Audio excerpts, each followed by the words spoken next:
2005 সালের রেকর্ড ভেঙে দিল ফেনী। এই সিজনের সবচেয়ে বড় বৃষ্টি, মাত্র 24 ঘন্টায় 440 মিলিমিটার। গতকাল সন্ধ্যা 6টা থেকে আজ সন্ধ্যা 6টা পর্যন্ত মাত্র একদিনে ফেনীতে হয়েছে 440 মিলিমিটার বৃষ্টিপাত, যা ভেঙে দিয়েছে 2005 সালের সর্বোচ্চ 24 ঘন্টার বৃষ্টির রেকর্ড। দেশের অন্যান্য এলাকার বৃষ্টির পরিমাণও ছিল চোখে পড়ার মতো।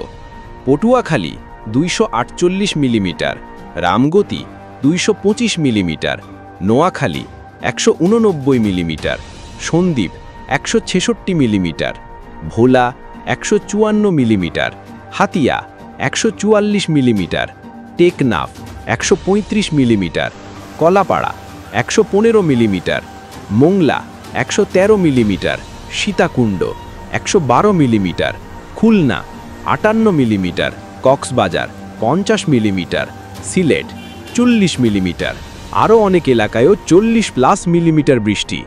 ফেনী শহরের রাস্তায় পানি, ঘরবাড়িতে জলাবদ্ধতা, বিদ্যুৎ সংযোগ বিচ্ছিন্ন, মানুষের জীবনে নেমেছে দুর্ভোগ। আপনার এলাকায় কেমন বৃষ্টি হয়েছে? কমেন্টে ছবি দিন, আপনার অভিজ্ঞতা শেয়ার করুন, আমরা ফিচার করব। শেয়ার করে সবাইকে জানিয়ে দিন, বৃষ্টি শুধু ছাতা নয়, এখন ইতিহাসও ভিজে যাচ্ছে।